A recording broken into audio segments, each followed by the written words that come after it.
Let me be real with you for a moment. Nobody is coming to save you. No perfect timing, no miracle moment, no sudden breakthrough without effort. If your life is going to change, you are the one who has to step up and take control. Taking control of your life starts the moment you stop blaming. You stop blaming. Stop blaming your past. Stop blaming your parent. Stop blaming the economy, the system, or the people who doubted you. Those things may have affected you, but they do not define you. What defines you is what you do after the pain, after the setbacks, after the excuses run out. See, most people want success, but they don't want responsibility. They want results, but they don't want the process. They want the reward, but they don't want the discipline. And life doesn't work like that. The moment you decide to take control is the moment you say, no matter what happened to me, I am responsible for what happens next.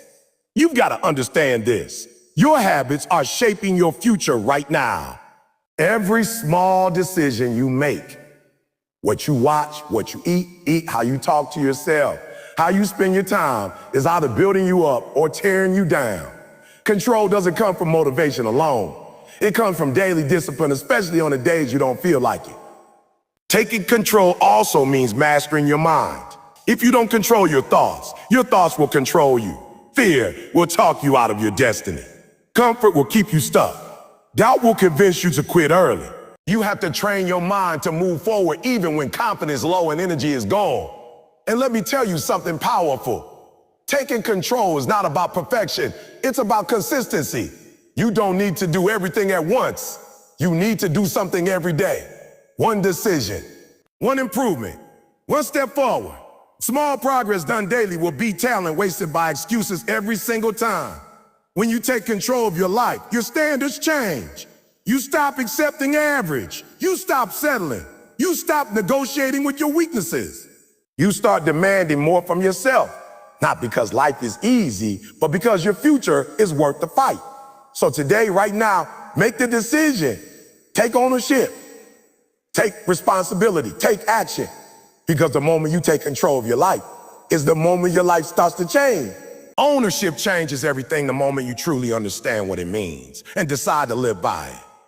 Most people say they want control over their lives, but very few are willing to accept the responsibility that comes with that control. Ownership is not a motivational quote or a temporary feel inspiration.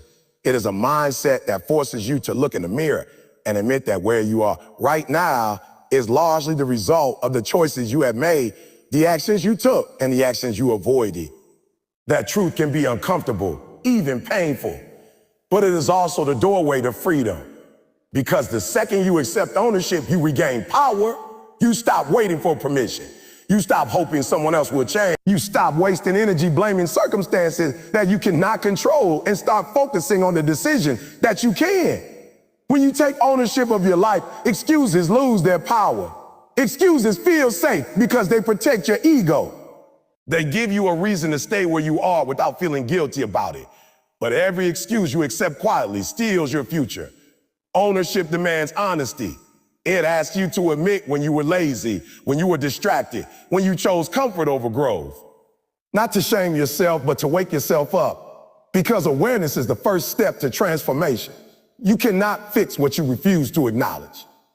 And the moment you acknowledge your role and your results, you unlock the ability to change those results. Ownership also shifts how you see obstacles. Instead of asking, why is this happening to me, you begin to ask, what is this teaching me? And how can I use it? Life does not stop being hard when you take ownership, but you stop being helpless. You realize that challenges are not personal attacks. They are tests of your commitment, tests of your discipline, tests of your patience. And every test you face with ownership builds strength. Every test you avoid keeps you weak. Ownership trains you to respond instead of react, to think instead of complain, to move instead of freeze. One of the most powerful things about ownership is that it removes the need for external validation. When you stop blaming others, you stop needing their approval. You stop waiting for people to believe in you before you believe in yourself. You stop giving your power away to opinions that do not pay your bill, so build dreams. Ownership makes you internally driven. You wake up knowing that your success or failure today will come down to how you show up. how focused you stay, and how disciplined you remain. That kind of clarity is rare, and it is dangerous in the best possible way. Taking ownership also changes how you deal with your past. Many people stay stuck because they allow their history to define their identity. They say they cannot move forward because of what they went through, what they lost, or what they were never given. Ownership does not deny pain, trauma, or disadvantage. It simply refuses to let those things become a life sentence. It says this happened, but it will not control my future. It said, I may not have chosen what happened to me, but I choose what I do with it. That decision alone separates victims from leaders. Ownership is also about time. When you own your life, you respect your time. You stop wasting hours on things that do not move you forward. You stop saying yes to distractions that steal your focus. You stop postponing your dreams with the lie of tomorrow. Because ownership makes you aware that time is the one resource you can never get back. Every hour you spend complaining is an hour you could have spent building. Every day you delay is a day you never recover. Ownership creates urgency, not panic, but purpose-driven urgency. Another truth about ownership is that it exposes your habits.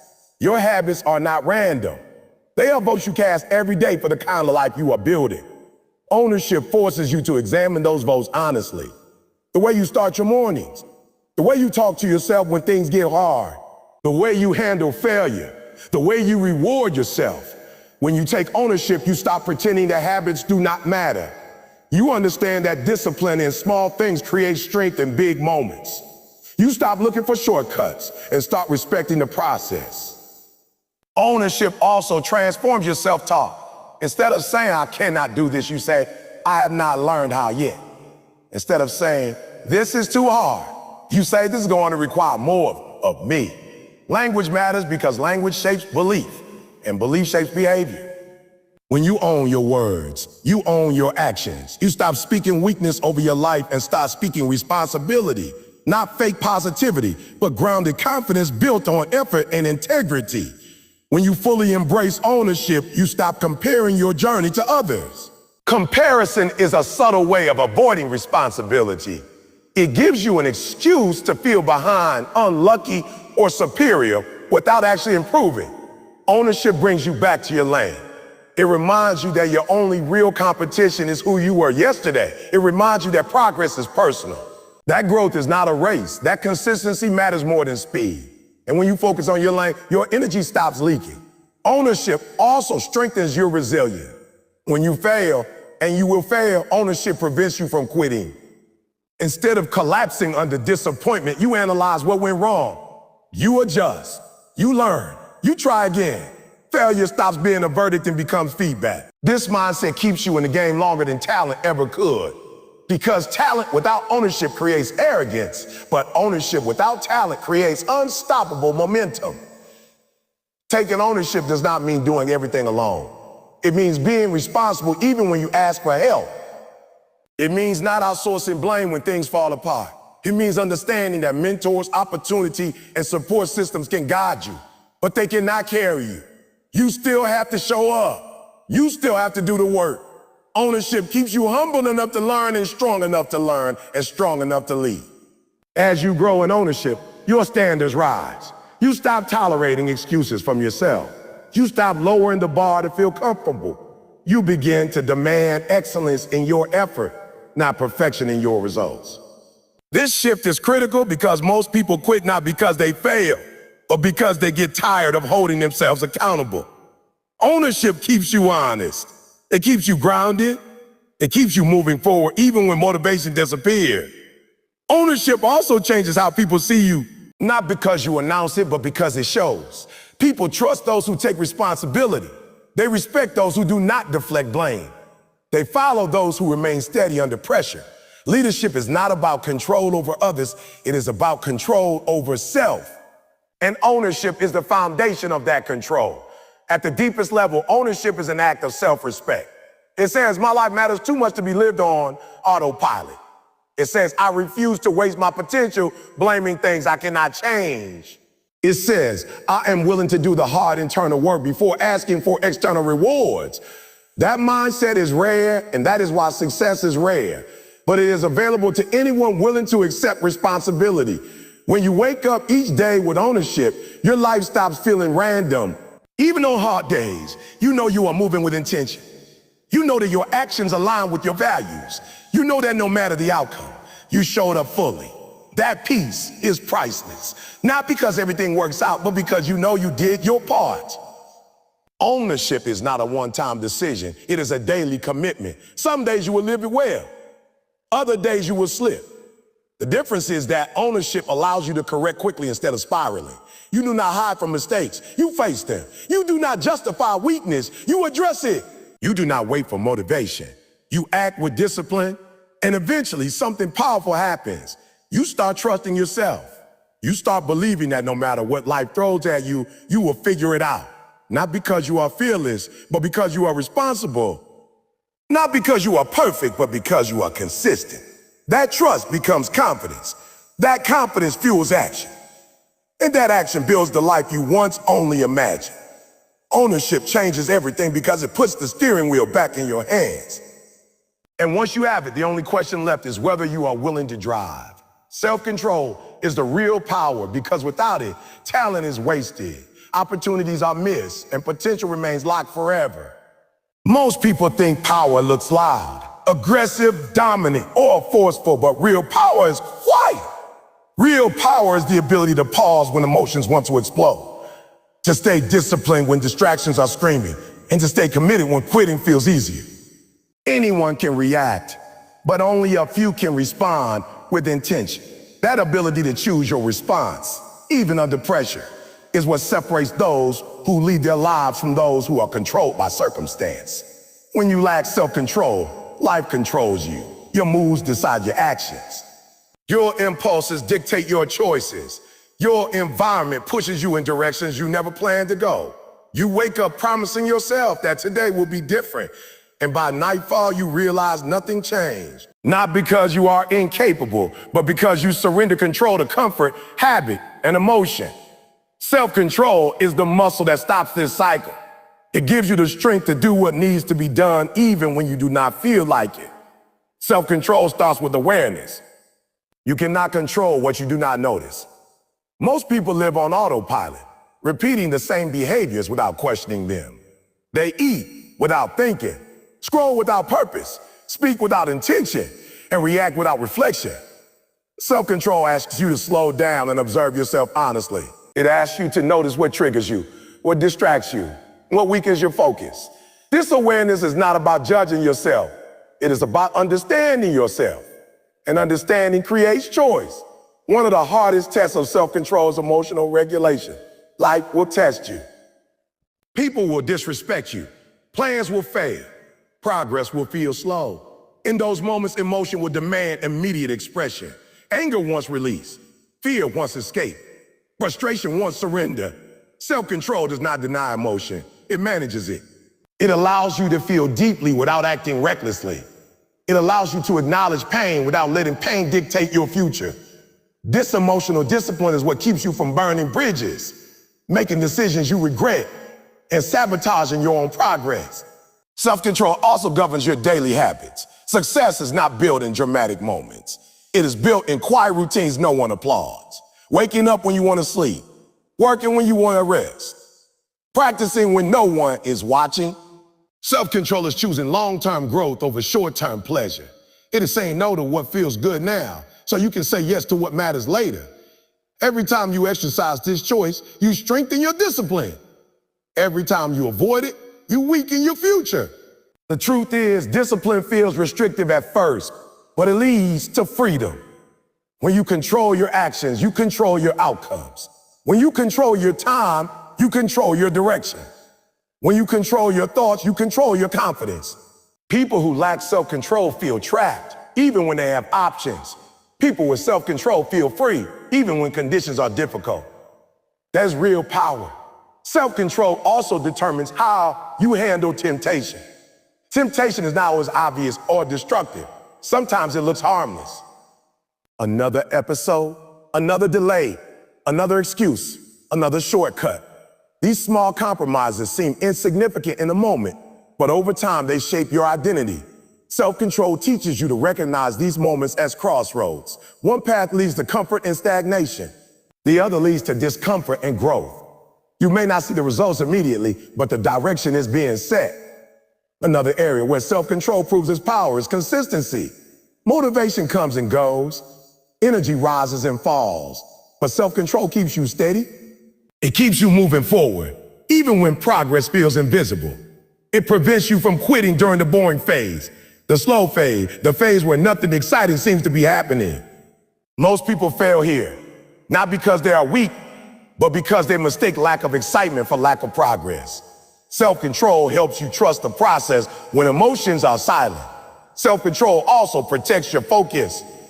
In a world full of noise, distraction is one of the greatest threats to success. Notifications, opinions, entertainment, and comparison constantly pull your attention away from what matters. Self-control allows you to say no to unnecessary noise so you can say yes to meaningful work. It allows you to guard your mental space because what you focus on grows and what you ignore fades. Without self-control, your attention is rented out to the loudest voice in the room. Self-control does not mean living without joy. It means choosing intentional joy over impulsive pleasure. It means understanding that discipline and happiness are not enemies. In fact, discipline creates deeper satisfaction because it aligns your actions with your value. When you live without self-control, pleasure fades quickly and regret follows. When you live with self-control, effort may feel heavy at first, but fulfillment lasts longer. One of the most overlooked aspects of self-control is speech. Words spoken in anger, fear, or insecurity can undo years of hard work. Self-control teaches you to pause before speaking, to think before reacting, and to choose words that reflect your values rather than your emotions. Silence, when chosen intentionally, is often more powerful than reaction. This restraint builds respect and protects your integrity. Self-control also shapes your identity. Every disciplined decision reinforces the belief that you can trust yourself. Every time you keep a promise to yourself, your confidence grows. Not the loud confidence based on opinion, but the quiet confidence based on evidence. You begin to believe in your ability to handle pressure, resist temptation, and stay consistent. This belief becomes self-respect, and self-respect becomes momentum. Life will not always be fair. There will be moments when giving up feels justified, moments when reacting feels deserved, moments when discipline feels pointless. Self-control is what carries you through those moments. It is not about being perfect. You will slip, you will fail. But self-control allows you to recover quickly instead of spiraling. It allows you to correct your course instead of abandoning it. Self-control also influences how you deal with success. Success without self-control often leads to arrogance, excess, and collapse. When discipline disappears after achievement, progress reverses. Self-control keeps you grounded. It reminds you that consistency builds success and consistency must maintain it. It prevents you from becoming a victim of your own comfort. The strongest form of self-control is internal. It is doing the right thing even when no one is watching. It is choosing discipline without applause. It is holding yourself accountable when excuses would be easy. This internal standard becomes your compass. It guides you when external rules are absent and external pressure is gone. Self-control is not something you are born with. It is something you build. Like a muscle, it grows through use and weakens through neglect. Small acts of discipline compound over time. Choosing to start, choosing to finish, choosing to delay gratification. These choices may feel insignificant, but together they create a powerful foundation. When you master self-control, you stop feeling like life is happening to you and start feeling like you are directing it. You no longer depend on perfect conditions to move forward. You move forward because that is who you have decided to be. That identity becomes unshakable. Self-control is the bridge between intention and reality. Without it, goals remain wishes. Dreams remain ideas. Potential remains unused. With it, effort becomes consistent. Progress becomes inevitable. And growth becomes sustainable. You do not need to control everything in life. You only need to control yourself. And once you do, everything else begins to align. Self-control is the real power because it cannot be taken from you. Circumstances can change. Resources can disappear. People can leave. But discipline, once built, stays with you. It becomes your anchor in chaos and your engine in progress. It allows you to stand firm when pressure rises and move forward when fear whispers retreat. In the end, the greatest victory is not over others, but over the version of yourself that seeks comfort over growth. Every day presents that battle. Every day offers the choice. And every day self-control decides who wins. Your habits are shaping your future whether you are paying attention to them or not. Every single day, through the smallest choices, you are casting votes for the person you are becoming. The life you are living right now is not an accident. It is the accumulated result of repeated behaviors, repeated thoughts, and repeated decisions over time. People often look for big breakthroughs, dramatic changes, or life-altering moments, but the truth is that most futures are built quietly, one habit at a time. Habits are powerful because they work in the background. You don't feel them changing you in a moment, but they are always at work. The way you start your mornings, the way you respond to stress, the way you treat your body, the way you manage your time, and the way you talk to yourself all create momentum. Good habits create momentum that pulls you forward. Bad habits create momentum that holds you back. And momentum, once established, is hard to stop. One of the reasons habits are so dangerous is because they feel normal. You don't question what feels normal, you defend it. You justify it, you build your identity around it. That's why people say things like, that's just how I am, without realizing that how I am is often just a collection of unexamined habits. When you accept habits as identity, you stop believing change is possible, but habits are learned, and anything learned can be unlearned with intention and consistency. Your future does not respond to your intention. It responds to your action. You can want success deeply and still move in the opposite direction through your habits. You can dream big and still sabotage yourself through daily choices. That's why habits matter more than motivation. Motivation is emotional and temporary. Habits are structural and lasting. When motivation disappears, moving in the direction you've already chosen. Every habit has a direction. It is either reinforcing the life you want or reinforcing the life you say you don't want. There's no neutral habit. What you consume mentally and physically feeds something. What you avoid weakens something. Even inaction is a habit. Procrastination is a habit. Distraction is a habit. And just like productive habits, they compound over time. Compound over time. Compounding is where habits become unstoppable. A single choice doesn't change much, but repeated choices shape outcomes. One healthy meal doesn't change your body, but months of healthy eating do. One focused hour doesn't change your career, but years of focused work do. One negative thought doesn't destroy confidence, but a pattern of negative self-talk will. The future responds to consistency, not intensity. Most people overestimate what they can change in a week and underestimate what they can change in a year. That's because habits don't provide instant gratification. They ask for patience. They ask for faith in the process. They ask you to keep showing up even when results are invisible. And that is where most people quit. They stop before momentum has time to work in their favor. Habits also shape how you see yourself. Every time you repeat a behavior, you reinforce a belief about who you are. When you consistently avoid challenges, you teach yourself that you are someone who runs. When you consistently follow through, you teach yourself that you are reliable. These identity-based beliefs are powerful because behavior follows belief. Once you believe something about yourself, you unconsciously act in ways that confirm it. Your environment plays a huge role in habit formation. People like to believe willpower is enough, but willpower is limited. Your surroundings either support your discipline or sabotage it. What is easily available will be used. What is constantly visible will be chosen. That's why changing habits often requires changing environments.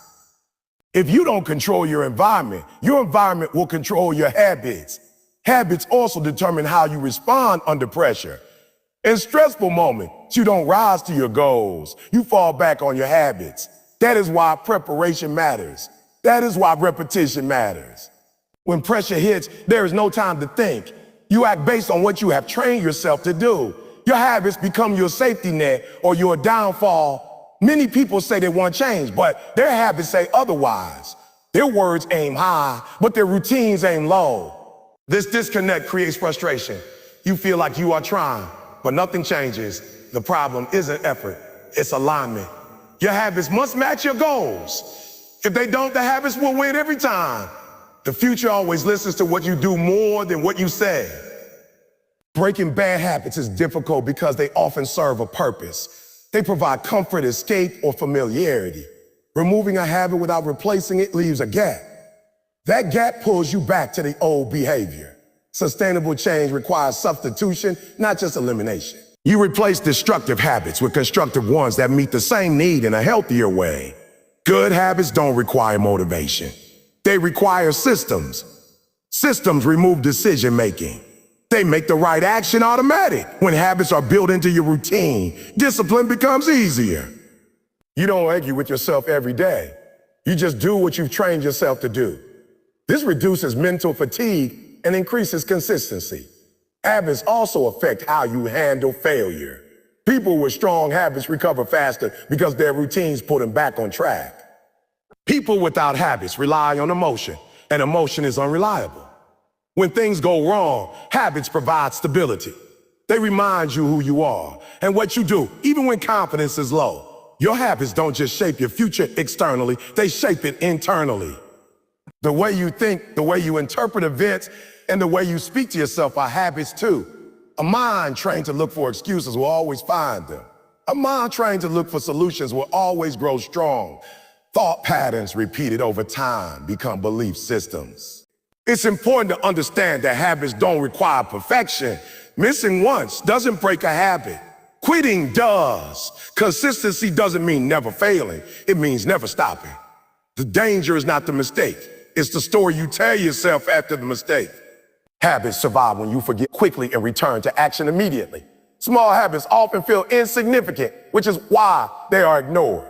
But small habits are safe. They don't overwhelm you. They don't demand drastic change. They slip under resistance. And once established, they grow naturally. Whereas success rarely comes from radical overnight transformation. It comes from small, boring, repeatable actions done for a long time. Your future self is being built by what you repeat today. That version of you will either thank you or resent you.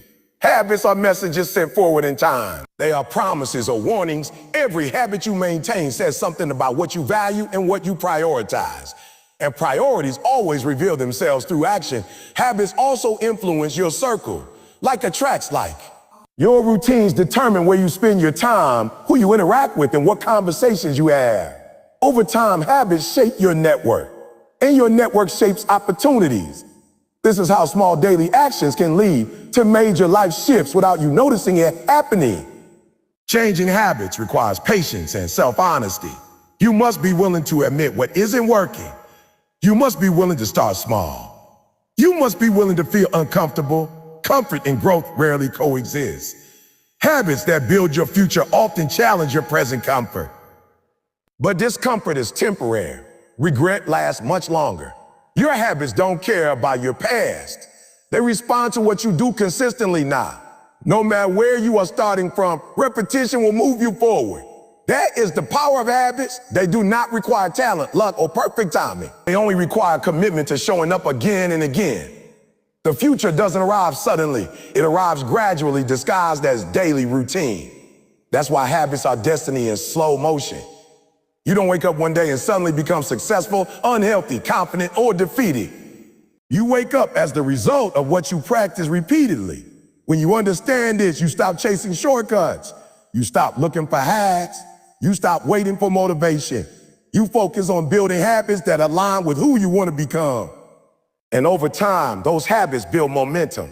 Momentum builds identity, and identity builds the future you once thought was out of reach. Your habits are shaping your future whether you respect them or ignore them. The question is not whether they matter. The question is whether you are choosing them consciously or letting them choose for you. If you do not control your mind will control you, and it will rarely lead you where you truly want to go. The mind is powerful, but it is not always wise. It reacts faster than it reasons. It remembers pain more vividly than progress. It magnifies fear and minimizes potential. Left unmanaged, it becomes the loudest voice in the room, dictating decisions based on comfort, emotion, and past experience rather than purpose and growth. Learning to control your mind is not about eliminating negative thoughts. It's about refusing to let those thoughts sit in the driver's seat. Your mind is constantly talking to you. From the moment you wake up to the moment you fall asleep, it is narrating your life. The problem is that not every thought deserves your belief. Many people assume that because a thought appears, it must be true. But thoughts are often just reactions, memories, or fears dressed up as facts. When you fail to challenge them, they quietly become beliefs. And beliefs, once formed, shape behavior. This is how people talk themselves out of opportunity, consistency, and greatness without ever realizing it. One of the biggest enemies of mental control is fear. It does not always scream. Sometimes it whispers. It sounds like logic. It sounds like caution. It sounds like realism. Fear tells you to wait, to be safe, to avoid discomfort. It reminds you of past failures and exaggerates future risks. Fear's goal is not to protect your growth. It is to protect your comfort. When you allow fear to dominate your mind, you start living a life based on avoidance rather than tension. Another mental trap is negative self-talk. The way you speak to yourself in private shapes how you show up in public. If your inner voice constantly criticizes, doubts, and belittles you, confidence will always feel out of reach. You can hear encouragement from others and still feel empty if your own mind is working against you. Controlling your mind means learning to interrupt destructive inner dialogue and replace it with language that supports effort, resilience, and progress. Your mind also has a strong attachment to the past. It remembers embarrassment, failure, rejection, and pain with sharp detail. While reflection can be useful, obsession is destructive. When your mind constantly drags the past into the present, it limits your ability to act boldly. You begin to hesitate, overthink, and second guess. Mental control requires learning from the past without living in. The lesson should stay. The weight should not. Overthinking is another form of mental loss of control. Feels productive, but it is often disguised procrastination. You replay scenarios, analyze every possibility, and search for certainty in an uncertain world. Meanwhile, opportunities pass you by. Action creates clarity, not endless thought. When you train your mind to move instead of spiral. When you train your mind to move instead of spiral. Momentum replaces anxiety. Controlling your mind also means understanding that emotions are temporary, but decisions can be permanent. Strong emotions demand immediate action, but wise decisions require patience. Anger wants reaction. Sadness wants withdrawal. Excitement wants impulse. Mental discipline allows you to feel emotions fully without obeying them blindly. You acknowledge what you feel, then you choose what you do. That pause is power. Your focus is another battleground of the mind. What you consistently think about grows stronger. What you repeatedly give attention to, your reality. If your mind is constantly focused on problems, limitations, and comparisons, your world will feel heavy and restricted. When you intentionally direct your focus towards solutions, effort, and growth, your perspective shifts. You may face the same circumstances, but you experience them differently. Comparison is a mental habit that steals control. The mind looks outward and measures worth against others' highlights. This creates insecurity, impatience, self-doubt. You forget that everyone's journey is different, that timing is personal, and that progress is not linear. Controlling your mind means bringing your attention back to your own lane, your own standards, and your own next step. Your mind also resists discomfort. Growth requires effort, and effort requires discomfort. The mind seeks efficiency and safety, not expansion. It will convince you that rest is needed when what you really need is discipline. It will label challenges as threats instead of opportunity. Mental control means training yourself to be comfortable being uncomfortable, understanding that resistance often appears right before growth. Another key aspect of controlling your mind is managing input. What you consume mentally matters. The content you watch, the conversations you entertain, and the environments you stay in all feed your thought patterns. A mind constantly exposed to negativity, chaos, and distraction will struggle to produce clarity and focus. Protecting your mental space is not selfish. It is strategic. Doubt is inevitable, but dwelling on doubt is optional. Doubt asks questions, but rarely offers solution. It highlights uncertainty without providing direction. Mental strength is not the absence of doubt. It is the ability to act despite it. When you wait for doubt to disappear, you delay progress indefinitely. Control comes from moving forward while doubt is still present. Your mind also plays tricks during difficult seasons. When results are slow, it whispers that effort is pointless. When progress is invisible, it suggests quitting. These thoughts feel convincing because frustration amplifies them. Mental control requires trust in the process even when evidence is limited. It means believing that consistency is working even when rewards are delayed. One of the most important mental skills is reframing. The ability to change the meaning you assign to events can change your entire experience. A setback can be viewed as proof of inadequacy or as feedback for improvement. Criticism can be taken as an attack or as information. Reframing does not deny reality. It chooses a perspective that empowers rather than paralyzes. Controlling your mind also means setting boundaries with your thoughts. Not every thought deserves attention. Some thoughts should be acknowledged and released. Meditation, reflection, and journaling are tools that help you observe thoughts without becoming them. When you create space between yourself and your thoughts, you gain control over your reaction. Mental control is built through repetition, not inspiration. You practice in small moments. Choosing discipline over impulse. Choosing patience over reaction. Choosing effort over excuse. These small choices strengthen your mental muscles. Over time, what once felt difficult becomes automatic. Your identity is shaped by what your mind repeatedly tells you. If you constantly think of yourself as weak, behind, or incapable, your behavior will follow that narrative. When you intentionally shift your mental story toward learning and resilience, your actions begin to align. Identity drives behavior, and mental control shapes identity. Life will always present uncertainty. You cannot control outcomes, timing, or other people, but you can control your response, your effort, and your mindset. When your mind is disciplined, external chaos loses its power over you. You remain grounded even when circumstances are unstable.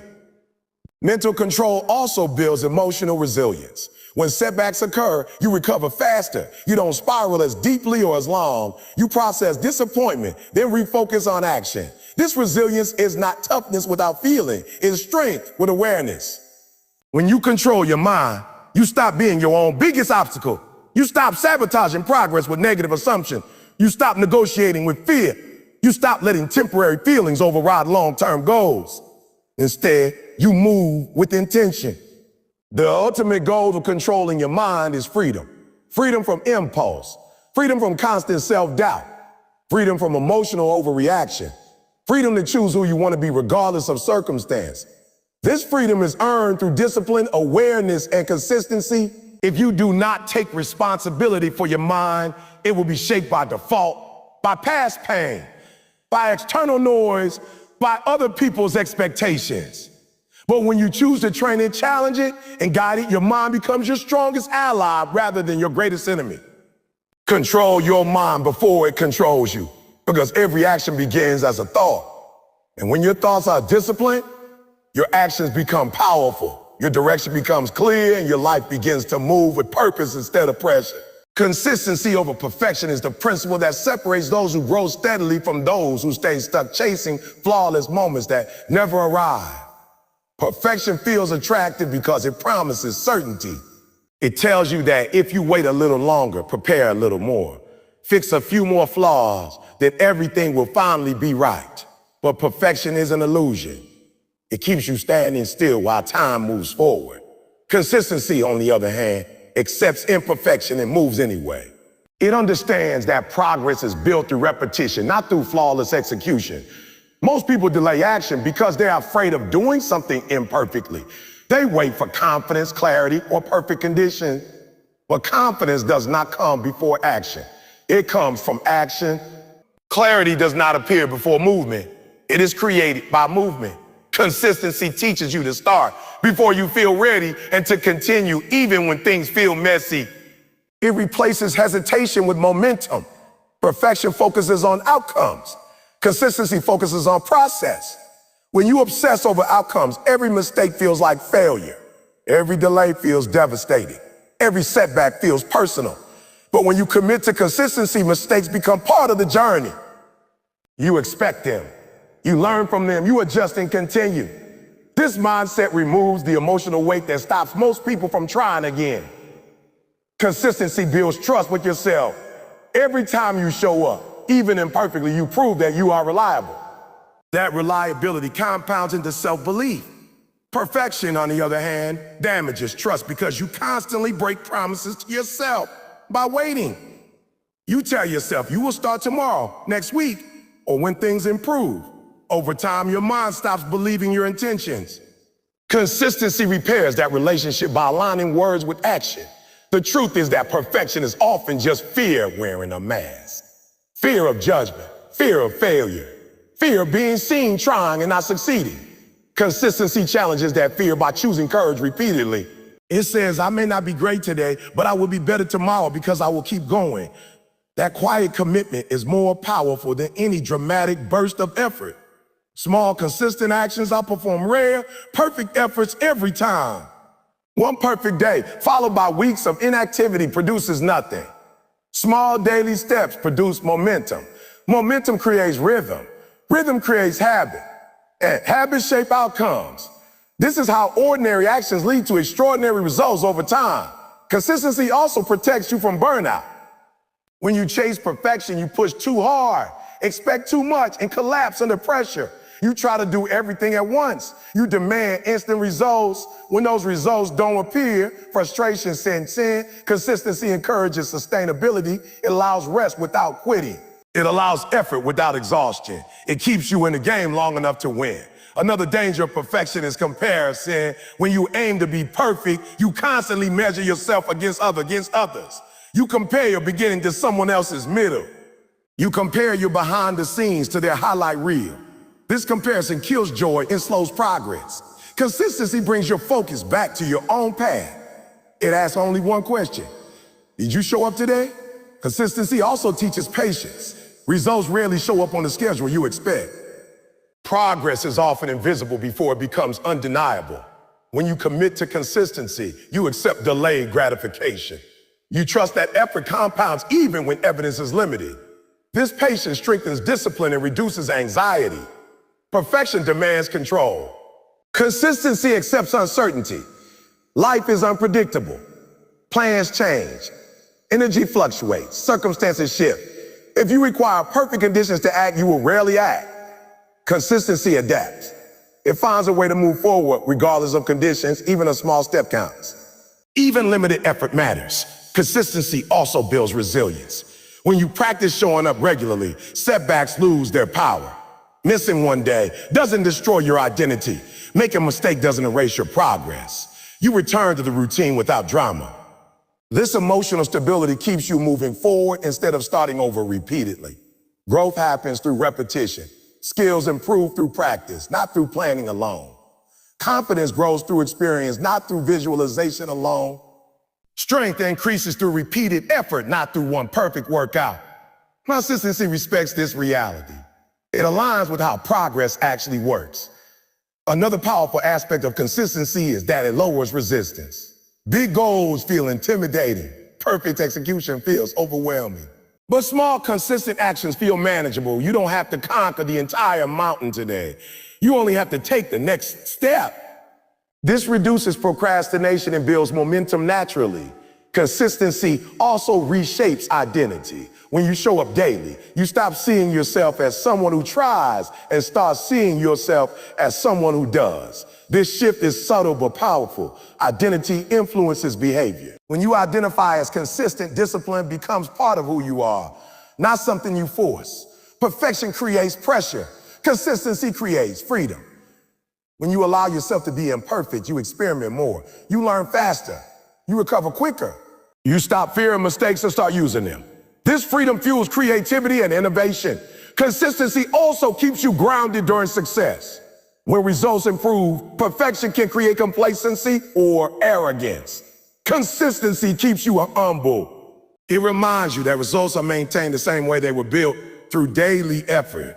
This mindset protects progress long term. Life rewards persistence more than brilliance. Many talented people fail because they stop. Many ordinary people succeed because they keep going. Consistency gives you staying power. It allows you to outlast doubt, competition, and setbacks. Consistency is not about intensity. It is about commitment. You do not need to give your maximum effort every day. You need to give your honest effort regularly. Some days will be strong. Some days will be weak. What matters is that you return. Perfection focuses on the finish line. Consistency focuses on today. When you focus on today, pressure decreases. You don't worry about the entire journey. You handle what is in front of you. This presence improves performance and reduces overwhelm. Consistency also creates opportunities. When you show up regularly, people notice. Trust builds, skill improves. Momentum attracts momentum. Many opportunities come not from talent, but from reliability. The fear of starting imperfectly often hides a deeper fear of commitment. Because once you start, you are responsible to continue. Consistency accepts that responsibility. It chooses growth over comfort. Every meaningful achievement is the result of thousands of ordinary moments handled with discipline. No one sees those moments. No one applauds them, but they matter. Consistency honors those moments. Perfection ignores them. When you choose consistency, you forgive yourself quickly and refocus. You don't waste energy on guilt or shame. You return to action. This emotional efficiency keeps progress alive. Consistency also teaches you to measure progress differently. Instead of asking, am I perfect? You ask, am I improving? That question changes everything. Improvement is achievable. Perfection is not. In the long run, consistency creates mastery. Mastery is not talent refined once. It is effort repeated thousands of times. Each repetition strengthens skill and confidence. Over time, what once felt difficult becomes natural. Consistency builds momentum even when motivation is absent.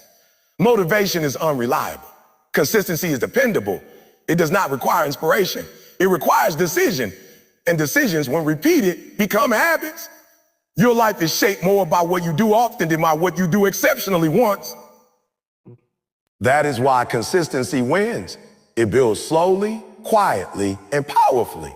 When you choose consistency over perfection, you choose progress over paralysis. You choose action over anxiety. You choose growth over comfort. You stop waiting for the perfect moment and start creating momentum. In the end, consistency is an act of self-respect. It says your future matters enough to keep going even when things aren't ideal. It says effort is more important than image. It says progress is more valuable than pride. Perfection asks you to wait. Consistency asks you to move. And movement, even imperfect movement, is what changes everything. Your environment shapes your decisions far more than most people are willing to admit. You may believe that choices are purely the result of willpower, motivation, or intent, but the truth is that the spaces you occupy, the people you surround yourself with, and the information you consume quietly guide your behavior every single day. Long before discipline kicks in, environment sets the direction. It nudges you towards certain habits, reinforces certain beliefs, and normalizes certain standards. If you are not intentional about your environment, it will shape you by default. Environment is not just physical space. It is emotional, social, mental, and digital. It is the tone of conversations around you. It is the expectations people place on you. It is the content you scroll through when no one is watching. It is the routines that feel normal in your daily life. Over time, these factors influence what you consider possible, acceptable, and achievable. When your environment supports growth, progress feels natural. When it resists growth, progress feels exhausting. One of the most powerful ways environment shapes decisions through normalization. You tend to accept what you see repeatedly. If everyone around you complains, you begin to see complaining as reasonable. If laziness is common, discipline feels extreme. If mediocrity is tolerated, excellence feels unnecessary. The human mind adapts quickly to what it is exposed to. What once felt uncomfortable becomes familiar. What becomes familiar feels safe. And what feels safe is often chosen even when it limits growth. Your environment also influences your self-image. When you are surrounded by people who doubt themselves, settle easily, or avoid responsibility, you may unconsciously adopt the same identity. Not because you want to, but because identity is shaped through reflection. You see yourself through the lens of your surroundings. On the other hand, when you are around people who take ownership, push themselves, and speak with purpose, something shifts inside you. Higher standards begin to feel achievable. Growth feels expected rather than exceptional. Physical environment plays a subtle but powerful role. A cluttered space often leads to a cluttered mind. Chaos outside can create resistance inside. When your surroundings lack structure, discipline becomes harder to maintain. Clean, organized spaces reduce mental friction. They make focus easier. They remove unnecessary decisions. This is why small changes in physical environment can create immediate behavioral change without relying on motivation. Your environment also determines what is convenient. Convenience often wins over intention. If distractions are easy to access, they will be used. If unhealthy options are nearby, they will be chosen. If productive tools are hidden, they will be ignored.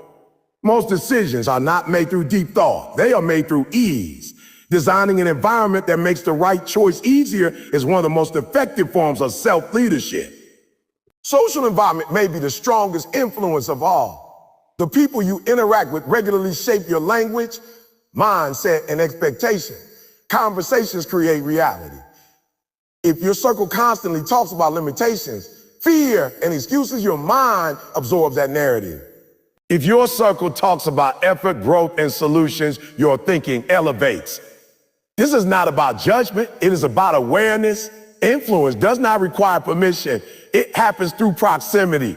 You may believe you are immune to influence, but influence does not ask for belief. It works quietly. You begin to adopt phrases. You mirror attitudes. You adjust goals to fit the group. Over time, you drift toward the average of your environment. This is why environment change often leads to personal change faster than internal effort alone. Digital environment is another powerful force. What you consume daily trains your attention and emotions. News, entertainment, social media, and online conversations all shape perception. A constant stream of negativity, comparison, and distraction weakens focus and confidence. A curated digital environment that supports learning, inspiration, and clarity strengthens discipline and mindset. You may not control the internet, but you control what you allow into your mental space. Environment also affects emotional regulation. In supportive environments, stress is processed constructively. In toxic environments, stress multiplies. When you are constantly surrounded by tension, criticism, or unpredictability, your nervous system stays alert. This makes patience harder, focus weaker, and discipline more difficult. In calm, structured environments, emotional balance becomes easier to maintain.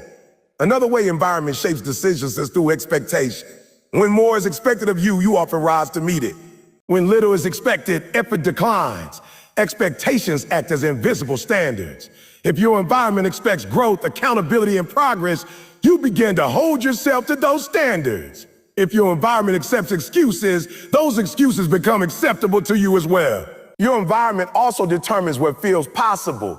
If you have never seen discipline modeled, it feels unnatural. If you have never seen success achieved through effort, it feels unrealistic. Exposure expands belief. When you witness others doing what you once thought impossible, your mental limits shift. That shift influences decisions long before action changes. Comfort is another environmental trap. Comfortable environments often discourage growth. When everything feels easy, the urgency to improve fades. Comfort rewards sameness. Growth requires challenge. This does not mean seeking chaos, but it does mean recognizing when comfort is quietly limiting progress. Environments that challenge you respectfully encourage adaptation and resilience. Environment also influences how you respond to failure. In supportive environments, failure is treated as feedback. In critical environments, failure is treated as identity. This difference shapes risk-taking. If failure is punished, people avoid trying. If failure is analyzed, people improve. Your environment teaches you whether growth is safe. Your routines are deeply tied to your environment. Where you spend time becomes what you do repeatedly. Habits form around spaces. A certain chair becomes associated with distraction. A certain place becomes associated with focus. Over time, environment becomes a trigger for behavior. Changing habits often requires changing locations, not just intentions. Environment also affects energy. Some spaces drain you, others energize you. Pay attention to how you feel in different environments. Consistent fatigue may not be weakness, It may be environmental mismatch. Energy influences decisions more than logic. When energy is low, discipline feels heavy. When energy is supported, discipline feels natural. Your environment teaches you what to tolerate. If disrespect is common, you tolerate it. If lateness is normal, you excuse it. If inconsistency is accepted, you practice it. Tolerance becomes standard. Raising standards often requires changing surroundings so that lower standards are no longer normalized. The environment also shapes how you talk to yourself. External voices often become internal ones. Criticism heard repeatedly becomes self-criticism. Encouragement heard consistently becomes self-belief. Even silence sends a message. An environment that ignores effort can make effort feel pointless. An environment that acknowledges effort reinforces consistency. You do not need perfect environments, but you need intentional ones. Total control is unrealistic, but influence is possible. Small adjustments create significant change. Rearranging space, limiting exposure, choosing conversations wisely. These actions reduce friction and increase alignment. Environment change is not about rejecting people or places with arrogance. It is about respecting your goals enough to protect them. Growth requires boundaries. Boundaries are environmental decisions. They define where you spend time, what you consume, and who has access to your energy. One of the most difficult truths is that some environments are incompatible with the person you are trying to become. This does not make them bad. It makes them misaligned. Holding on to environments out of loyalty, fear, or familiarity can quietly sabotage progress. Letting go is not betrayal. It is alignment. Environment also affects identity reinforcement. When your environment supports your goals, consistency feels natural. When it contradicts your goals, discipline feels like constant resistance. Over time, resistance leads to fatigue. Alignment creates sustainability. Growth-oriented environments encourage reflection. They ask questions. They challenge assumption. Stagnant environments discourage reflection. They reward routine and punish difference. Awareness of this dynamic helps you choose where to invest your time and energy. Environment shapes your sense of urgency. In environments where progress matters, time feels valuable. In environments where nothing changes, time feels endless. Urgency drives action. Action drives growth. Your environment also influences emotional contagion. Emotions spread quickly. Stress spreads. Optimism spreads. Cynicism spreads. Being around emotionally charged environments affects mood and decision-making. Emotional awareness helps you protect focus. Environment can either remind you of who you were or support who you are becoming. Objects, conversations, and routines carry memory. If your environment constantly pulls you backward, growth requires more effort. Designing an environment that reflects your future identity reduces internal conflict. You may not be able to leave every limiting environment immediately, but you can create pockets of alignment. A focused hour, a supportive conversation, a controlled digital space. These pockets build resilience until larger changes are possible. Environment change often precedes internal change. People try to change mindset without changing surroundings and wonder why progress is slow. Mindset thrives when environment supports it. Discipline is easier when resistance is reduced. Your decisions are not isolated events. They are responses to cues. Environment provides those cues. When cues change, behavior changes. This is not weakness. It is human nature. Environment also influences your sense of belonging. People conform to belong. If belonging requires shrinking, you will shrink. If belonging requires growth, you will grow. Choose environments where growth is welcome. Long-term success is less about heroic effort and more about strategic positioning. Placing yourself where growth is normal, effort is expected, and accountability is present multiplies progress without exhausting willpower. Environment is the silent architect of your life. It builds habits, shapes beliefs, and influences direction without asking for permission. When you become aware of this, you regain control. You stop relying solely on motivation and start designing conditions that support your goals. Your environment will either pull you forward or hold you back. It will either stretch you or soften you. It will either challenge you or comfort you. The direction it pulls depends on what you allow. When you take responsibility for your environment, you take responsibility for your future. You choose what surrounds you. You choose what influences you. You choose what becomes normal. And over time, those choices shape the decisions that shape your life. Raising your standards is one of the most uncomfortable and transformative decisions you will ever make. It sounds simple on the surface, but in practice, it demands honesty, courage, and a willingness to confront the parts of your life where you have been settling. Standards are not just rules you talk about. They are the behaviors you consistently accept from yourself. They determine what you tolerate, what you pursue, and what you walk away from. Long before results show up, standards quietly decide the direction of your life. Many people confuse standards with goals, but they are not the same. Goals are destinations you hope to reach. Standards are the baseline of behavior you refuse to fall below. Goals are about the future. Standards govern the present. You can have high goals and low standards. When that happens, progress becomes inconsistent and fragile. High standards create stability. They make effort non-negotiable. They turn discipline into identity rather than obligation. Most people do not fail because they aim too high. They fail because they accept too little from themselves. They tolerate procrastination. They excuse inconsistency. They justify poor habits. Over time, these small allowances compound into stagnation. The danger is not in making mistakes. It is in normalizing them. What you repeatedly excuse becomes what you repeatedly experience. Raising your standards starts with awareness. You have to notice where you are negotiating with your potential, where you say it just this once or too often, where you lower expectations to avoid discomfort.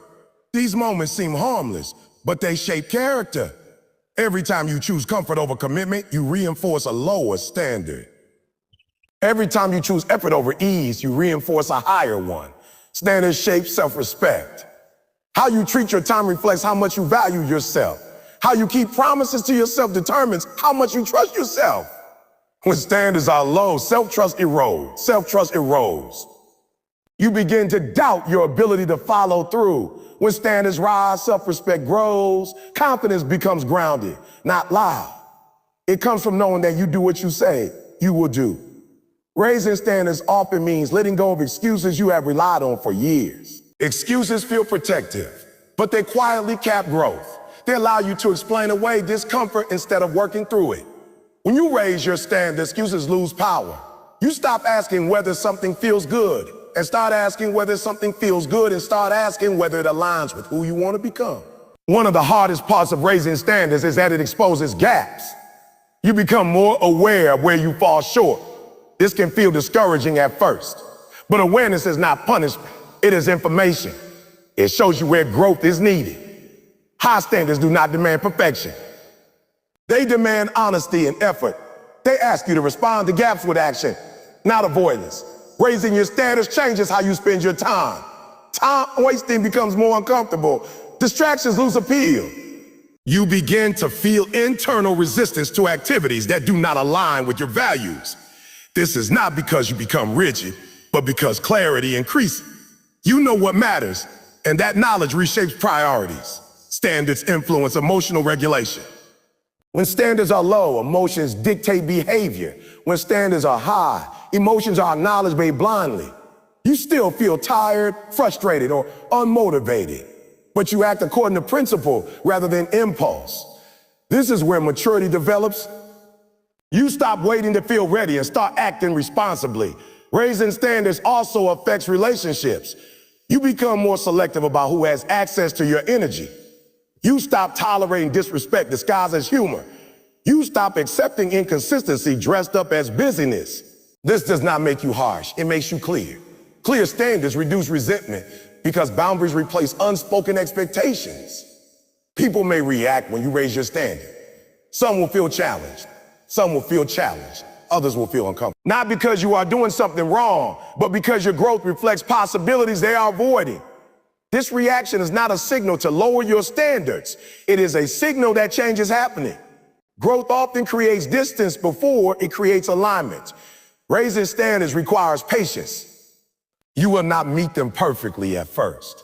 You will struggle. What matters is response. High standards mean you correct quickly. You reflect instead of retreating. You recommit instead of retreating. Consistency grows through repetition, not through flawless execution. Standards shape habits. Habits shape identity. Identity shapes destiny. This chain operates whether you are aware of it or not. When you raise standards, habits slowly adjust to meet them. When habits change, identity follows. You stop seeing yourself as someone who tries and start seeing yourself as someone who it does. Raising standards also changes how you define success. Success becomes less about external validation and more about internal alignment. You measure progress by effort, integrity, and growth rather than comparison. This creates stability. External circumstances fluctuate, but internal standards remain steady. Many people fear that high standards will lead to burnout. In reality, unclear standards cause burnout. When expectations are vague, effort becomes scattered. When standards are clear, energy is focused. You know what deserves your effort and what does not. This clarity conserves energy rather than draining it. Raising standards forces you to confront comfort. Comfort is not bad, but unchecked comfort leads to stagnation. High standards introduce constructive discomfort. They challenge routines. They stretch capacity. Over time, what once felt uncomfortable becomes normal. Growth expands the comfort zone rather than destroying it. Standards also influence how you handle adversity. When standards are low, setbacks feel personal and overwhelming. When standards are high, setbacks are treated as part of the process. You expect difficulty. You plan for resistance. This expectation reduces shock and increases resilience. Raising standards requires internal leadership. No one can enforce them for you long term. External pressure may initiate change, but internal standards sustain it. This is where integrity develops. You do the right thing even when no one is watching because your standards are watching. High standards encourage long-term thinking. Short-term pleasure loses its grip when weighed against long-term goals. You begin to delay gratification not out of denial, but out of vision. You understand that discipline now creates freedom later. Standards influence language. You stop speaking casually about serious goals. You stop joking about habits that are holding you back. Words matter because they reinforce beliefs. When standards rise, language becomes more intentional. You speak with ownership rather than excuses. Raising standards also means redefining failure. Failure is no longer falling short. Failure is refusing to adjust. When standards are high, feedback becomes valuable. Criticism becomes information rather than attack. This mindset accelerates growth. Standards shape how you enter each day. You no longer ask, what do I feel like doing? You ask, what is required? This shift creates momentum. Action precedes motivation. Progress fuels confidence. Raising standards does not mean becoming rigid or joyless. It means choosing joy intentionally rather than accidentally. It means enjoying rest because it is earned, not because it is habitual.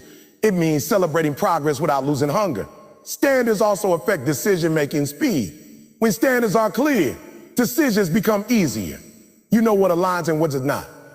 This reduces mental fatigue. Clarity replaces overthinking.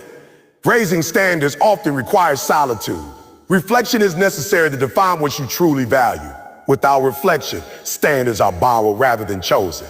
Chosen standards carry more power because they are rooted in identity. You will not always feel proud while raising standards. Growth often feels awkward. You may feel behind. You may feel exposed. These feelings are signals of expansion. Comfort rarely accompanies transformation. Standards influence how you respond to successes. High standards prevent complacency.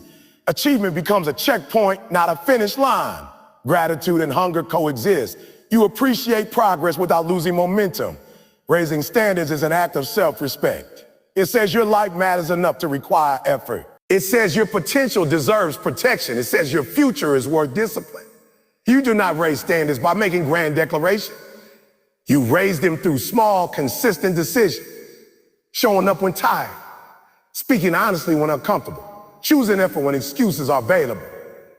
These moments define character. Standards shape legacy.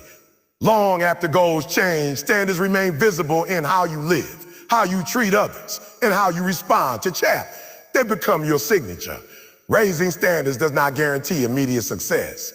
It guarantees alignment. Over time, alignment produces results that are sustainable and meaningful. Shortcuts may produce quick wins, but standards produce lasting impact. When standards rise, life simplifies. Noise fades, priorities sharp. You spend less time negotiating with yourself and more time executing. This simplicity creates peace. Ultimately, raising your standards is about becoming a person who can handle the life you want. It prepares you for responsibility. It builds capacity, strengthens resilience. You do not rise to the level of your goals. You fall to the level of your standards. Every day in small ways, you choose that level. And with each choice, you decide the direction of your life. Confidence is not something you are born with, and it is not something that magically appears the moment life becomes easy. Confidence is built in motion, not in waiting. Most people believe they need confidence before they act, but that belief keeps them stuck. They wait to feel ready, to feel sure, to feel fearless. And while they wait, life passes them by. The truth is that confidence comes after action, not before it. Every time you move despite fear, every time you take a step without certainty, you send a message to yourself that you are capable. That message grows stronger with repetition, and over time it becomes unshakable belief. Action forces you to confront reality instead of imagine fear. Fear is powerful when it lives only in your mind. It grows in silence, feeds on hesitation, and multiplies when you overthink. But the moment you act, fear loses its grip. It does not disappear completely, but it shrinks. Action exposes fear for what it really is. A warning, not a command. When you act, you realize that most of what you were afraid of never actually happens. And even when things go wrong, you survive. That survival becomes evidence. Evidence builds confidence. Confidence is also built through failure. This is something many people struggle to accept. They believe failure destroys confidence, but in reality, failure strengthens it when handled correctly. When you fail and keep going, you prove to yourself that you are not fragile. You learn that mistakes do not define you, and setbacks do not end your journey. Each failure you survive adds another layer of resilience. Over time, you stop fearing failure because you know you can handle it. That knowledge is confidence in its rawest form. Action teaches you who you really are. Potential is invisible until it is tested. You may believe you are capable, talented, or strong, but until you put yourself in situations that demand effort, discipline, and courage, those beliefs remain unproven. Action turns belief into experience. Experience turns doubt into certainty. Every challenge you face and overcome reveals another part of your strength. The more you act, the more you discover. The more you discover, the more confident you become. Confidence grows when you keep promises to yourself. Every time you say you will do something and follow through, you reinforce self-trust. Self-trust is the foundation of confidence. When you break promises to yourself, you weaken that foundation. Action is how you rebuild it. Small actions matter. Waking up when you said you would, finishing what you started, showing up even when no one is watching. These moments seem insignificant, but they accumulate. Over time, they create a deep belief that you can rely on yourself, and that belief changes how you move through the world. Action also shifts your identity. You stop seeing yourself as someone who wants to try and start seeing yourself as someone who does. Identity shapes behavior, and behavior reinforces identity. When you consistently take action, your self-image evolves. You no longer question whether you are disciplined, brave, or committed. You see proof of it in your daily behavior. That proof silences doubt and strengthens confidence naturally without forcing it. Many people misunderstand confidence as loudness or arrogance. It's quiet. It does not need validation. It does not depend on applause. It comes from knowing that you can handle whatever comes your way. That knowledge is built through repeated action in uncertain situations. Each time you step forward without guarantees, you teach yourself that uncertainty is not something to avoid, but something you can navigate. Confidence grows in uncertainty, not comfort. Action builds momentum, and momentum builds confidence. The first step is always the hardest because it requires breaking inertia. Once you move, movement becomes easier. Progress creates energy. Energy fuels belief. Belief encourages more action. This cycle compounds over time. What once felt impossible begins to feel manageable, and what once felt intimidating becomes routine. Confidence is not a sudden transformation. It is the result of sustained momentum. Confidence also comes from facing discomfort on purpose. Growth lives outside your comfort zone, and action is the bridge that takes you there. Each time you choose discomfort over ease, you strengthen your mental toughness. You prove to yourself that comfort is not a requirement for progress. This realization is empowering. When you know you can act without comfort, you stop waiting for perfect conditions, you move forward regardless, and that ability makes you confident in your capacity to adapt. Action rewires how you see challenges. Instead of obstacles, you start seeing opportunities to grow. This shift in perspective changes everything. Challenges no longer threaten your self-worth. They test your skills. Tests are meant to be taken, not avoided. Each test you take and learn from sharpens your confidence. Even when you do not get the result you wanted, you gain experience, and experience is never wasted. Confidence is strengthened when action aligns with purpose. When you act in service of something meaningful, your motivation deepens. You stop relying on mood and start relying on commitment. Purpose gives action direction, and direction gives confidence stability. You are no longer easily shaken by setbacks because you know why you are moving. That clarity anchors your confidence even when progress is slow. Action teaches patience. Confidence is not rushed, it is earned over time. When you act consistently, you learn to trust the process. You stop needing immediate results to feel capable. You understand that growth takes time, and that understanding keeps you grounded.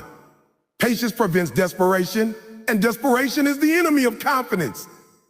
Calm, steady action builds a quiet assurance that cannot be easily broken. Confidence also grows when you take responsibility for your outcome. Action without ownership is incomplete. When you own your results, both good and bad, you reclaim control. Control fuels confidence because it reminds you that your life is shaped by your choices. Even when circumstances are difficult, knowing that your response matters empowers you. Action combined with responsibility transforms you from a passive observer into an active participant in your own life. The more you act, the less you need external validation. You stop looking for permission because your actions become your permission. You stop seeking approval because your progress speaks for itself. This independence strengthens confidence at its core. You become less affected by opinions and more focused on execution. Confidence rooted in self-reliance is stable and enduring. Action also teaches humility, which strengthens confidence rather than weakening it. When you act, you realize how much there is to learn. This awareness keeps you open, curious, and adaptable. Arrogance collapses under pressure, but humility grows stronger. Confident people are not those who believe they know everything, but those who trust their ability to learn and adjust. Action gives you that trust. Confidence is built through repetition. One action does not change you, but repeated action does. Each repetition reinforces neural pathways, habits, and beliefs. Over time, acting becomes your default response instead of hesitation. This shift is powerful. When action becomes automatic, confidence follows naturally because you are no longer debating whether you can move forward. You simply do. Action connects thought to reality. Many people stay trapped in their minds, imagining success or failure without ever testing either. Action breaks that cycle.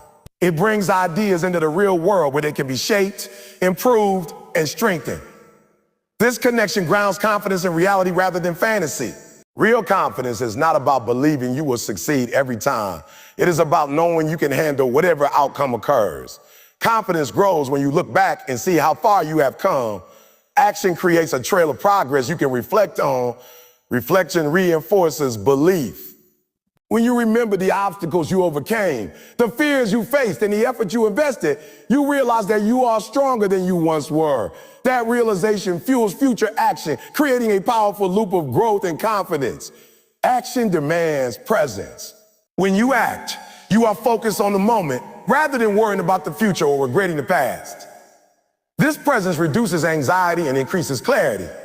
Clarity strengthens confidence because confusion breeds doubt. The more present you are in your actions, the more grounded and assured you feel. Confidence is not the absence of fear. It is the decision to move despite it. Action proves that fear does not control you.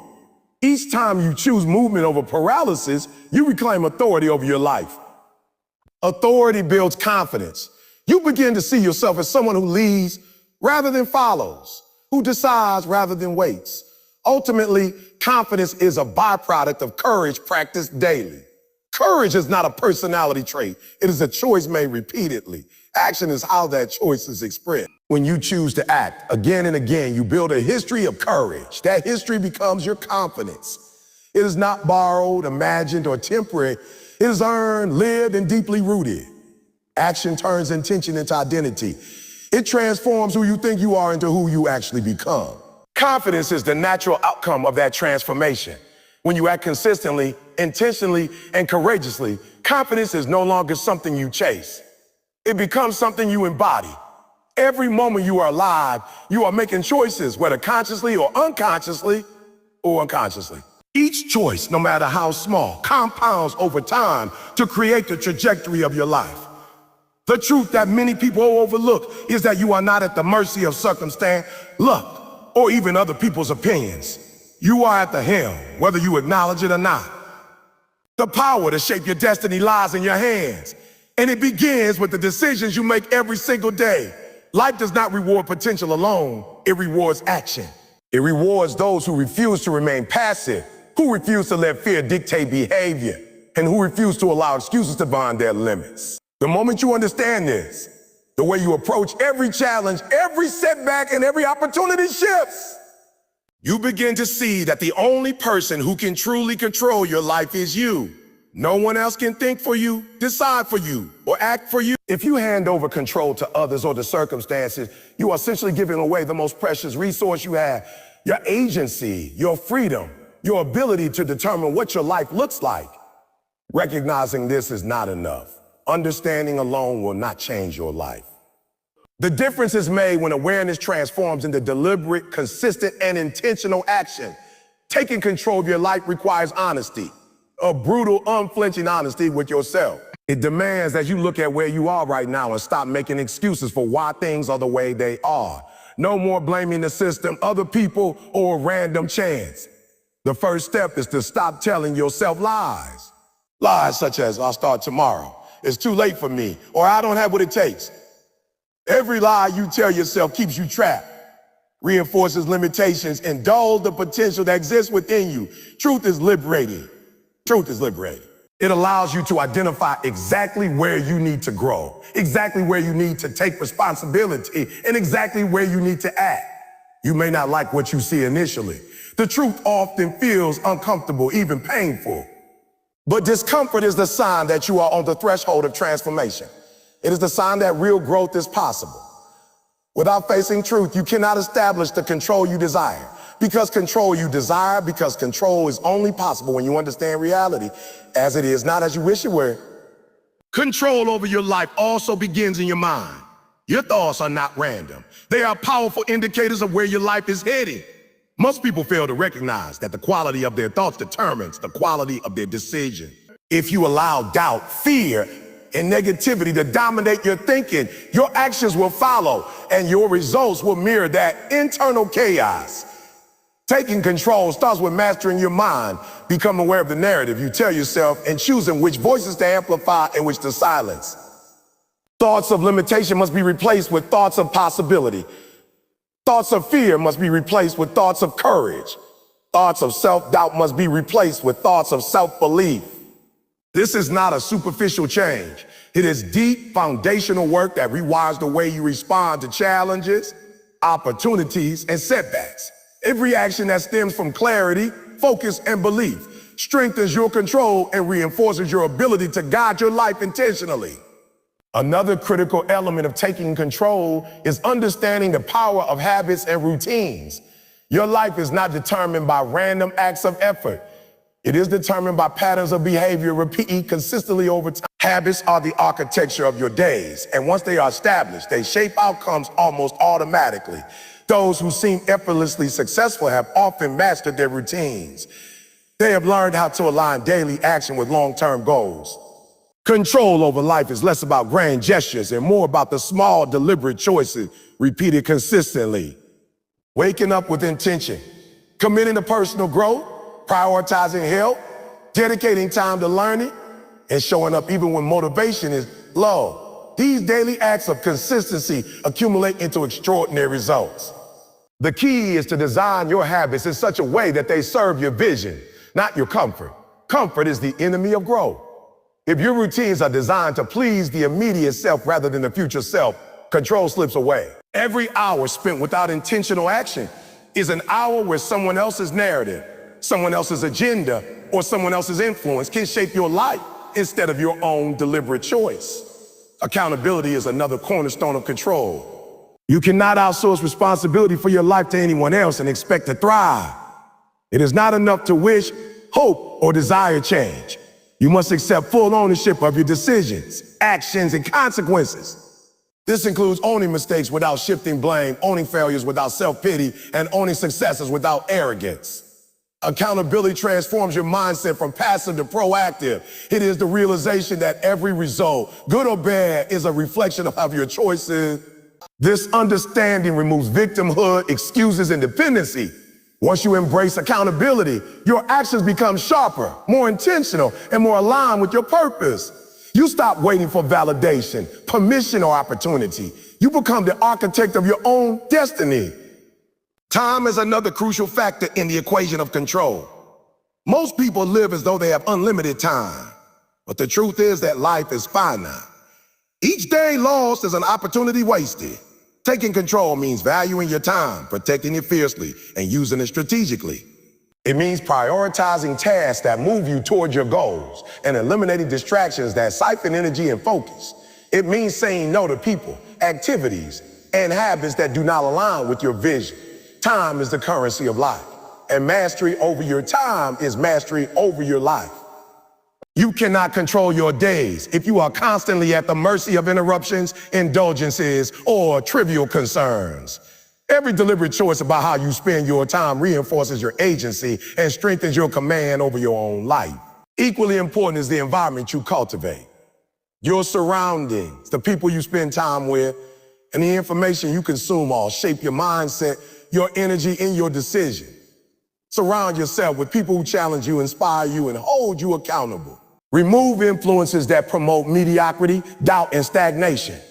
Curate the digital spaces you engage with and the media you consume so that your mind is nourished with possibility, growth, and encouragement rather than fear, comparison, and distraction. An environment that aligns with your goals will make self-discipline natural, not forced. Taking control means designing external conditions that support internal mastery. Another layer of control comes from taking ownership of your emotions. Emotions are powerful, but they are not commands. Most people react to emotions impulsively, allowing anger, fear, or frustration to dictate their action. When you take control, you pause, assess, and respond intentionally rather than reacting automatically. Emotional mastery allows you to navigate challenges with clarity and composure, to make rational decisions under pressure, and to act consistently in alignment with your goals. This is a skill developed over time through mindfulness, reflection, and conscious practice. It is the difference between being ruled by circumstances and ruling over your circumstances.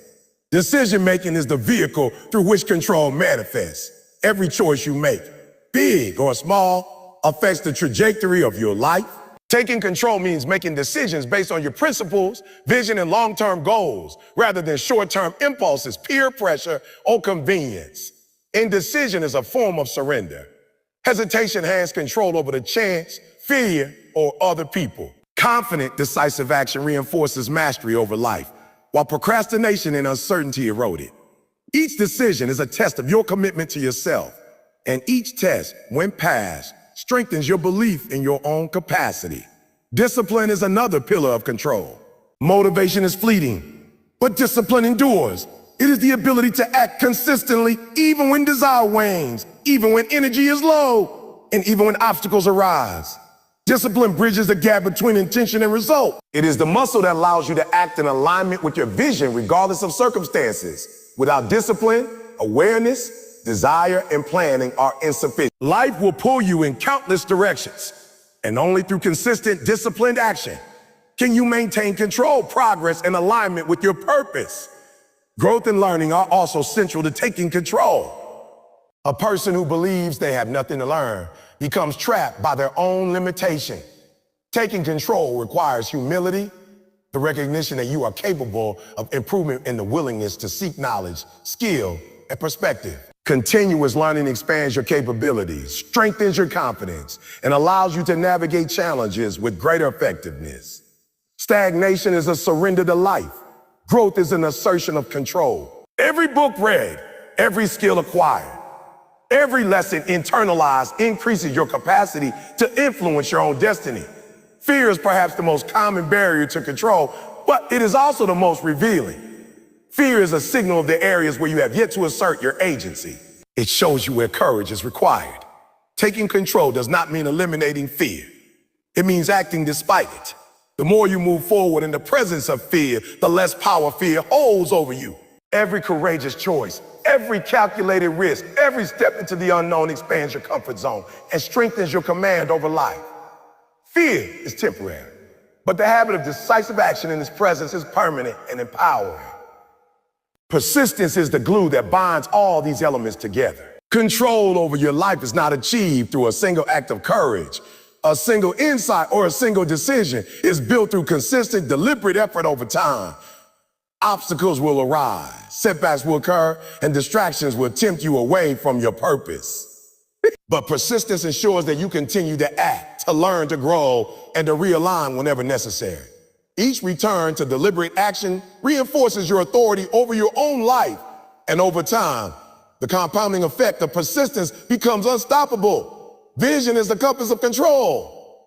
Knowing where you want to go provides direction and focus.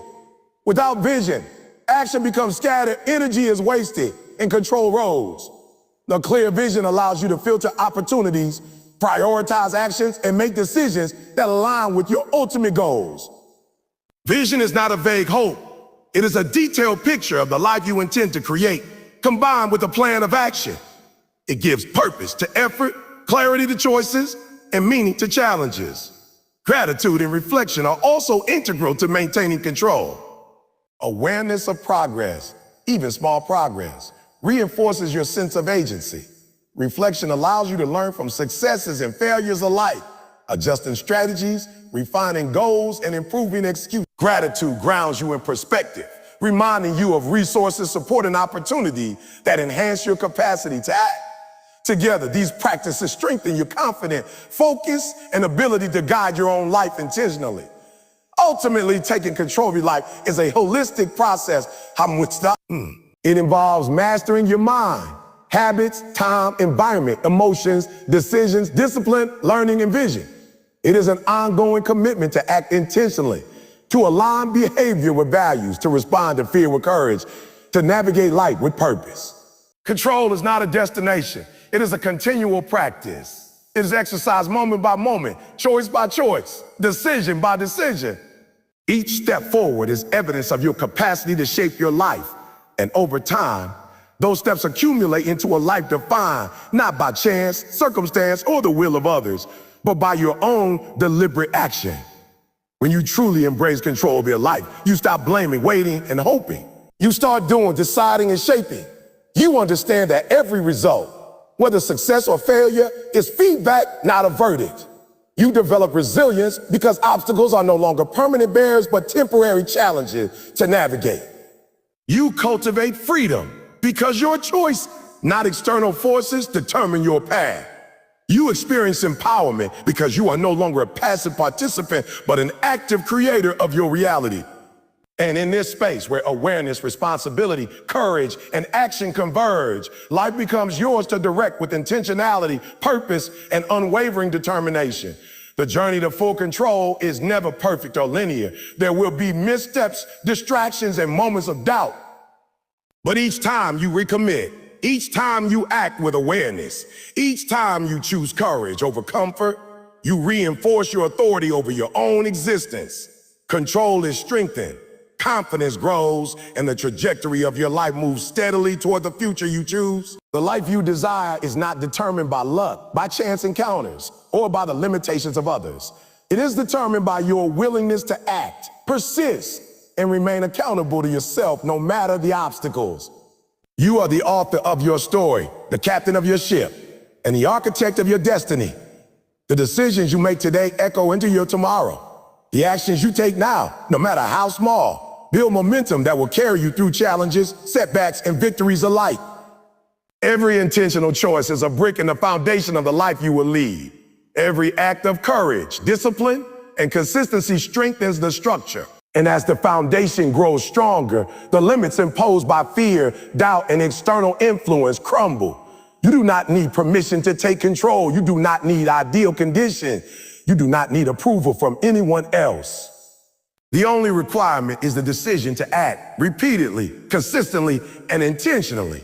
From this point forward, life becomes an experiment of your choices, a reflection of your standards, and a manifestation of your deliberate action.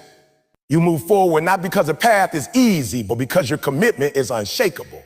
You embrace uncertainty, navigate discomfort, and confront challenges with the knowledge that every step reinforces your control, strengthens your capabilities, and brings you closer to the life you are meant to lead. Taking control of your life is not a one-time event.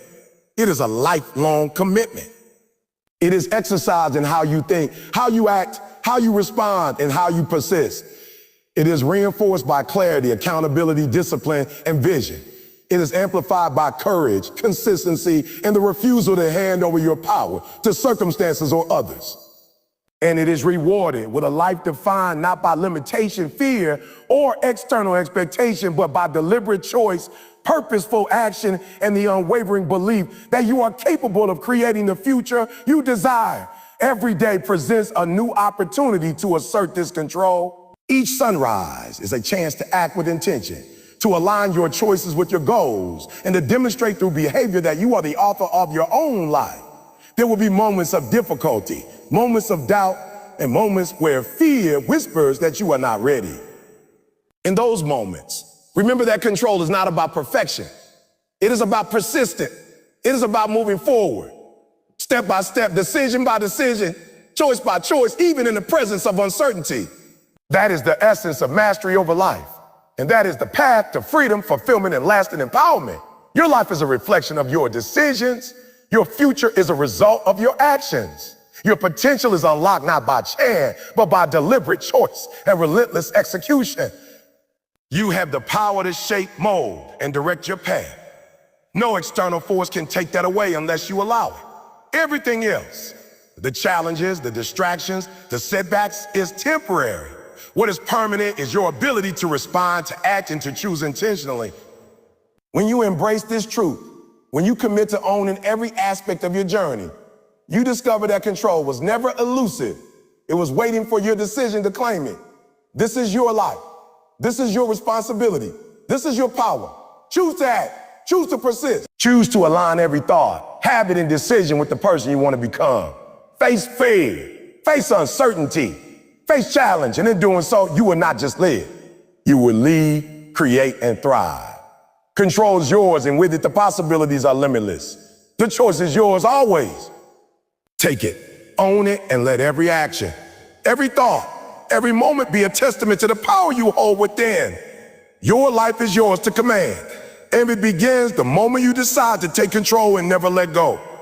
You are capable, you are powerful, you are responsible, you are ready. And when you embrace this truth fully, without hesitation, without excuse, and without surrender, nothing can stand in your way. This is the moment where your potential transforms into reality, where your intentions become action, and where your life becomes the deliberate creation of your own courage, discipline, and determination.